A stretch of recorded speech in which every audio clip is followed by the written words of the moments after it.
হয় নিশ্চয় ক'ব লাগিব মই এই মুহূৰ্তত উপস্থিত আছোঁ গোৱালপাৰা জিলাৰ হাটুগাঁৱত আৰু যি সময়ত সমগ্ৰ ৰাজ্যত আচলতে বিহুক লৈ এক ব্যস্ত হৈ পৰিলক্ষিত হৈছে আৰু মোৰ সহযোগে দেখিবলৈ যত্ন কৰিব যে সমগ্ৰ ৰাজ্যৰ লগতে আচলতে গোৱালপাৰা জিলাৰ হাটুগাঁৱৰ যি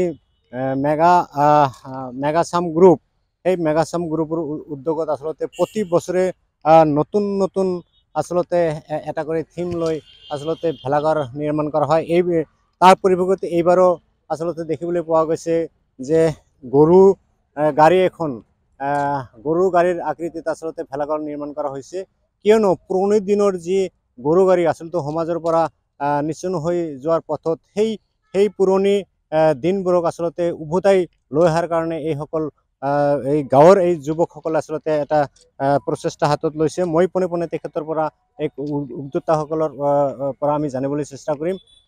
দাদা আচলতে আপোনালোকে দেখিবলৈ পোৱা গৈছে প্ৰতি বছৰৰ দৰে এইবাৰো নতুন আৰ্হিত আচলতে ভেলাঘৰ নিৰ্মাণ কৰি আছে, কি ক'ব? আমি আচলতে ভোগালী বিহু বুলিলে আমি সমগ্ৰ অসমৰ লগতে আমি হাটগাঁওবাসী ৰাইজেও আমি ভোগালী বিহু পৰম্পৰাগতভাৱে যিখিনি আমাৰ ৰাইজ আছে অসমীয়া ৰাইজ আছে তেওঁলোকে মানে আৰু সেই হিচাপে আমি কিছু পৰম্পৰা ৰখাৰ চেষ্টা কৰিছোঁ। যেনেকৈ আজি কেইবছৰমানৰ আগৰ পৰা আমি গৈছোঁ, প্ৰথম বছৰ আমি আজি 3 বছৰ হ'ল নেকি, প্ৰথম বছৰ আমি এটা ড্ৰেগন বনোৱাৰ চেষ্টা কৰিছিলোঁ যিটো এই কৰোণাৰ টাইমত। তাৰপিছত কৰোণাৰ টাইমত কিবা এটা ভাবি আমি ড্ৰেগন বনোৱাৰ চেষ্টা কৰিছিলোঁ আৰু দ্বিতীয় বছৰ আমি ঢোল পেঁপা জাপিৰে আমি সজাইছিলোঁ ভোগালী বিহুত কি আৰু তাতে আমাক কোন টিভিৰ পৰা আছিল NK টিভিৰ পৰা আমাক এটা পুৰস্কাৰো দিছিল। তাৰ বাবে তেওঁলোকক আমি আকৌ এবাৰ ধন্যবাদ জনাইছোঁ। এইবুলি আমি সকলোৱে বহি যুৱচাম তথা ৰাইজে সকলোৱে বহি ভাবিছোঁ যে সমাজৰ পৰা যিখিনি বস্তু বৰ্তমান হেৰাই যাব ধৰিছে সেইখিনি বস্তুক আমি পুনৰ এবাৰ প্ৰতিষ্ঠা কৰাৰ এটা চেষ্টা কৰিছোঁ, যাতে ভৱিষ্যত প্ৰজন্মই জানে যে এইখিনি বস্তু আমাৰ সমাজত একেবাৰে অবিচ্ছিন্ন অংগ হৈ আছিল। যেনেকৈ ধৰ অসমীয়া সমাজত গৰু গাড়ী আমি ভাবিলোঁ গৰু গাড়ী আমি আগতে আমি চাইছোঁ, আমি সৰু সময়ত দেখিছিলোঁ যে গৰু গাড়ীৰ আমি বিয়া পৰ্যন্ত গৰু গাড়ীৰে হৈছিল, বিয়া কৰাবলৈ গৰু গাড়ীৰে গৈছিল ওচৰৰখিনি। গতিকে সেই বস্তুখিনি গৰু গাড়ী তাৰপাছত মানুহ ধানৰ কঠীয়া এইবিলাকক লৈ আমি এটা নতুন প্ৰচেষ্টা হাতত লৈছোঁ। ভৱিষ্যত প্ৰজন্মই চাওক এইখিনি আমাৰ সমাজৰ এটা অবিচ্ছেদ্য অংগ আছিল।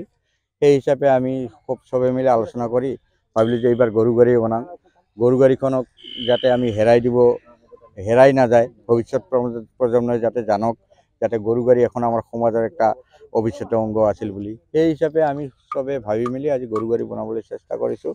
তাৰ লগতে আমি কিছু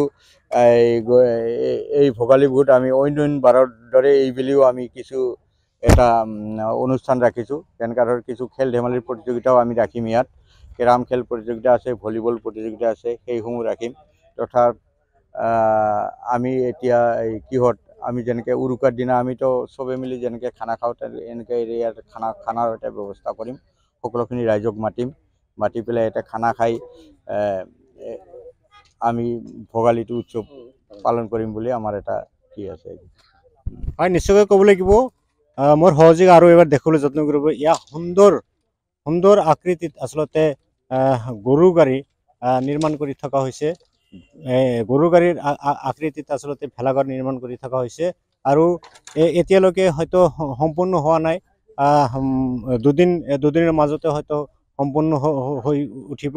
আৰু অসমীয়া সমাজত যি পৰম্পৰীয়া যি গৰু গাড়ী, এই গৰু গাড়ীৰে অসমীয়া সমাজত বিয়া পাতিছিল বা ধান বা আৰু যিবিলাক অসমীয়া সমাজৰ দৈনন্দিন জীৱনৰ লগত জড়িত সেইবোৰ মালবাহী হিচাপত এই গৰু গাড়ী ব্যৱহাৰ কৰা হৈছিল।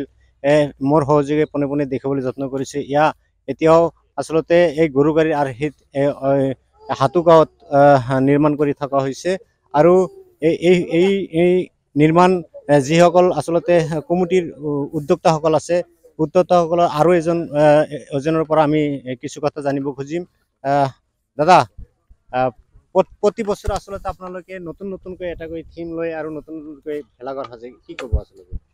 নহয়, এইটো যোনটো আমাৰ মানে ভোগালী বিহুৰ যোনটো কালচাৰ, সেইটোৰ ওপৰতে মানে আমি কৰি আছোঁ। মানে আগতে এইটো বস্তু আমাৰ ইয়াতে নাছিল, তো সেইকাৰণে আমি কৰি মানে এতিয়া আজি 3 বছৰ হ'ব। তো এই NKTVৰ পৰা আমি যোৱা বছৰ আমি প্ৰাইজ পাইছিলোঁ, থাৰ্ড প্ৰাইজ পাইছিলোঁ। তো সেইটো আমাক মানে বহুত মানে উৎসাহ কৰিছে, আনন্দিত কৰিছে। তো সেইকাৰণে আৰু এইবাৰ আমি মানে যোনটো গৰু গাড়ী লৈ মানে যোনটো সমাজত আছিলে এটা সময়ত আমি সৰুতে দেখিব পাৰিছিলোঁ, গৰু গাড়ী মানে ক'লে চব জেগাতে মানে গৰু গাড়ী ব্যৱহাৰ হৈছিলে আগতে, খেতি বাতিৰ পৰা ক'ৰবাত বজাৰত যোৱা সেইবিলাক লৈ মানে আমি এইটো থিমটো এতিয়া ৰাখিছোঁ। হয়, নিশ্চয় ক'ব লাগিব যে যি সময়ত আচলতে সমগ্ৰ ৰাজ্যত আচলতে ভেলাঘৰ নিৰ্মাণৰ এক প্ৰতিযোগিতা আৰম্ভ হৈছে, তাৰ মাজতে আচলতে ব্যতিক্ৰম নহয় এই গোৱালপাৰা জিলাৰ হাটুগাঁও অঞ্চল। মোৰ সহযোগে আৰু এবাৰ দেখুৱাবলৈ যত্ন কৰিব। ইয়াত দেখিছে যে আচলতে পুৰণি যুগীয়া যিসকল পুৰণি কালৰ যি গৰু গাড়ী আচলতে সমাজৰ পৰা নাইকিয়া হ'বলৈ ধৰিছে, সেই সমাজৰ পৰা যাতে নাইকিয়া হৈ নাযায় আৰু নতুন প্ৰজন্মই যাতে এই গৰু গাড়ী যে আছিল সমাজত, আমাৰ অসমীয়া সমাজৰ মাজত যে গৰু গাড়ী জড়িত হৈ আছিল, সেই গৰু গাড়ীৰ উদ্দেশ্য লক্ষ্য আগত ৰাখি আচলতে এই কমিটিৰ লোকসকলে এনেকুৱা পদক্ষেপ হাতত লৈছে। আৰু ইয়াতে ভোগালীৰ দিনা আচলতে বিভিন্ন ধৰণৰ খেল ধেমালিও অনুষ্ঠিত কৰা হ'ব আৰু সামাজিক যিবিলাক মানুহ আছে একগোট হৈ একেলগে এসাঁজ খোৱাৰ বাবে ইহঁতে যো জা আৰম্ভ কৰিছে।